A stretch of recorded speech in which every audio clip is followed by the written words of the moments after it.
कि 100 में 90 शोषित है और 90 भाग हमारा है। तो ऐसे में कैसे होगा? इसीलिए ना भाई, इसी को जगदेव बाबू ने कहा था तो अपना चाय पिलाओ जल्दी चलें। मेन कंटेंट मेरा यही है कि हरामी कहने का मेरा मकसद उन पर नहीं है, न पंडित को कहें न ब्राह्मण को कहें। अगर हरामी की बात आती भी है तो उनके लिए कहें कि जो सादा है और इतना पंडित तू हैं कि हमारे यहाँ खाना पानी पीना नहीं खाते हैं। बिहार के पूर्व मुख्यमंत्री और हम के अध्यक्ष जीतन राम मांझी का ब्राह्मणों को लेकर विवादित बयान का मामला अभी शांत होता नहीं दिख रहा है। बिहार में इसको लेकर बवाल भी मचा है। भाजपा के नेताओं ने भी मांझी पर खूब बयान दिया है। तब वरिष्ठ नेता सुशील कुमार मोदी को इस मामले में हस्तक्षेप करना पड़ा। अब मामला बिहार से निकलकर पड़ोसी राज्य झारखंड पहुंच गया है। वहां पहुंचे बिहार के बक्सर जिले के कांग्रेस विधायक ने मुन्ना तिवारी ने तीखी प्रतिक्रिया दी है। उन्होंने कह दिया है कि जीतन राम मांझी अपना मानसिक संतुलन खो चुके हैं, उन्हें किसी मानसिक रोग अस्पताल में भर्ती कराना चाहिए। विधायक बुधवार को जमशेदपुर में एक कार्यक्रम में पहुंचे थे। यहां उन्होंने प्रेस से बात करते हुए झारखंड सरकार की सराहना की है। बक्सर सदर विधायक ने ब्राह्मणों पर की गई मांझी की टिप्पणी को अपमान बताया है। कहा है कि ओछी मानसिकता का प्रतीक है। इस दौरान उन्होंने बिहार सरकार पर भी निशाना साधा है। कहा है कि बिहार में सरकार ठीक से नहीं चल रही है। वोटों की गिनती में हेरफेर कर तीसरे नंबर की पार्टी 1 नंबर बनकर सरकार चला रही है। जनता उन्हें दरकिनार करने में लगी है। उनके हर कार्यक्रम में जनता का विरोध दिखता है। मालूम हो कि पूर्व सीएम ने ब्राह्मणों को लेकर विवादित बयान दिया था। उसके बाद से कई संगठनों एवं राजनीतिक दलों ने उनके खिलाफ बिगुल फूंक दिया था। डैमेज कंट्रोल में के मांझी ने अपने आवास पर ब्राह्मणों के लिए भोज का आयोजन किया था। इधर बिहार सरकार के मंत्री नीरज बबलू ने कहा कि मांझी जी पर अब उम्र का असर हो चला है।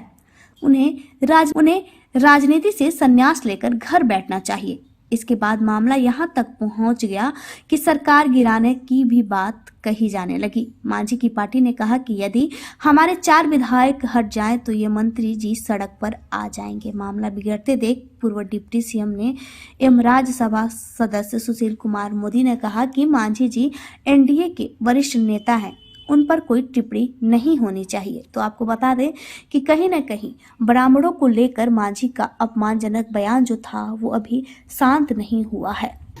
परसों यानी 18 तारीख को कालिदास रंगशाला में अखिल भारतीय मुसहर कल्याण संघ की एक बैठक चल रही थी। उस बैठक में जो मुसहर भुइयाँ आप कह सकते हैं तो दूसरा कोई नहीं था, सब मुसहर भुइयाँ था। और मुसहर भुइयाँ आज शेड्यूल कास्ट में भी सबसे खराब स्थिति में है, चाहे शैक्षणिक स्थिति हो, चाहे आर्थिक स्थिति हो, चाहे राजनीतिक स्थिति हो। तो हम उन लोगों को कह रहे थे, कारणों को बतला रहे थे कि किस कारण हम तुम पीछे पड़े हो। तब उसमें आ गई जातीयता की बात और धर्म की बात। तो हमने कहा कि हम लोग सब अम्बेडकरवादी हैं, अम्बेडकर साहब को जय भीम कहते हैं, पुण्यतिथि मनाते हैं, जन्म तिथि मनाते हैं। तो क्या हम लोग बाबा अम्बेडकर को जय भीम कहने लायक हैं? मन में सोचो, यही प्रश्न किया था।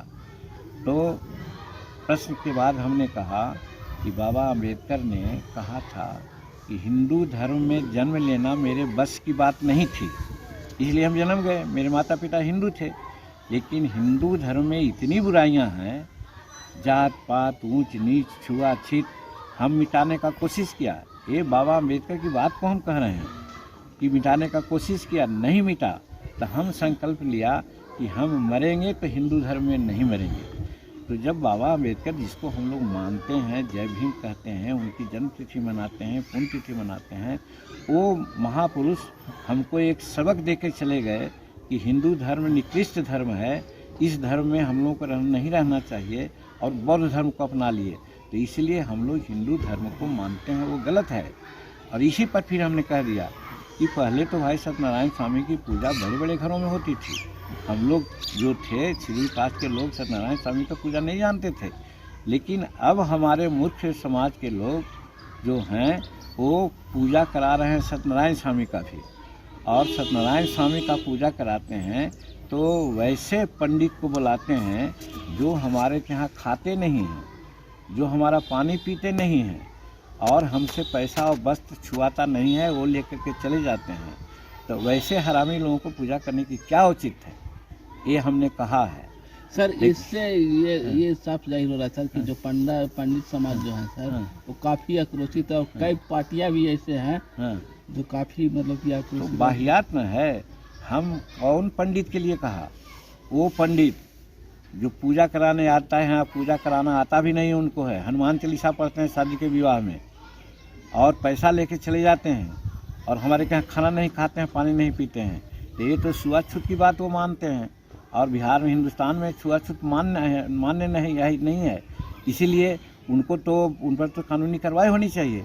तो वैसे लोगों के लिए हम, हालांकि उन लोगों के लिए नहीं कहा, हमने कहा अपने लोगों के लिए कि आप लोग इस माने में इतना निर्लज हैं, मूर्ख हैं, लाज नहीं आती आपको और वैसे आदमी से पूजा कराते हैं जो हमको प्रतिष्ठा नहीं देते हैं। तो वैसे आदमी को पूजा करने से क्या फ़ायदा? न हम ब्राह्मण समाज की बात किया है, नहीं सभी पंडित की बात किया है। हमने बात किया है जो पूजा कराने आते हैं और हमारा अन्न जल नहीं ग्रहण करते हैं और पढ़ाने पूजा कराने भी नहीं आता है, वैसे लोग जो कि शादी में हनुमान चालीसा पढ़ते हैं, वैसे लोगों के लिए हमने कहा है कि वैसे लोग अगर पूजा कराने आते हैं तो उनको पूजने का क्या उचित है।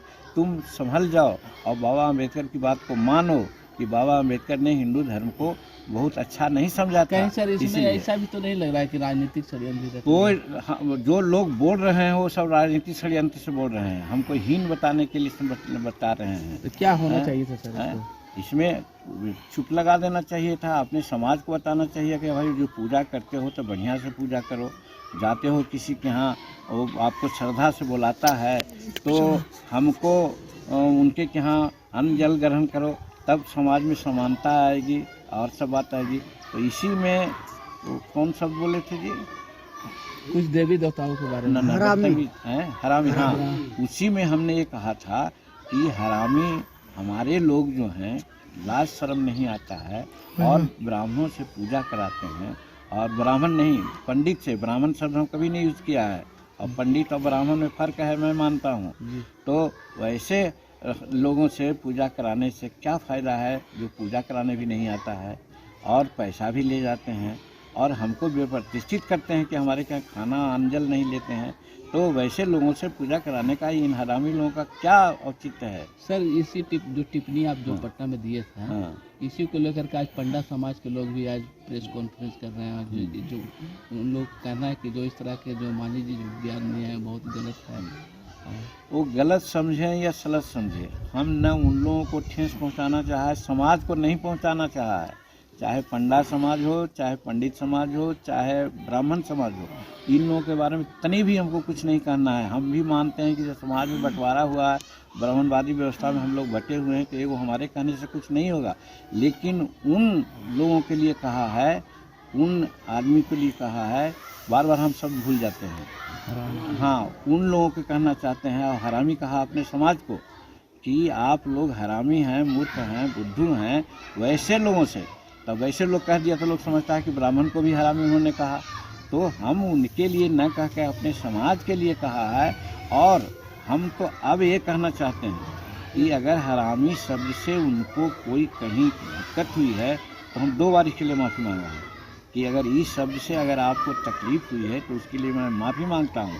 लेकिन हम न पंडित समाज के लिए कहा है और न हम ब्राह्मण समाज के लिए कहा है, वैसे पंडित पुजारी के लिए कहा है जो पूजा कराना जानते नहीं हैं, शराब पीते हैं, मांस खाते हैं और हमारे लोगों को ठगते हैं, झूठ मूठ की पूजा पाठ करा करके और पैसा वसूल के जाते हैं। वैसे लोगों के लिए हमने कहा है। तो इसमें अगर दुख लगे तो सुख लगे, इसकी मेरी कोई परवाह नहीं। ठीक सर।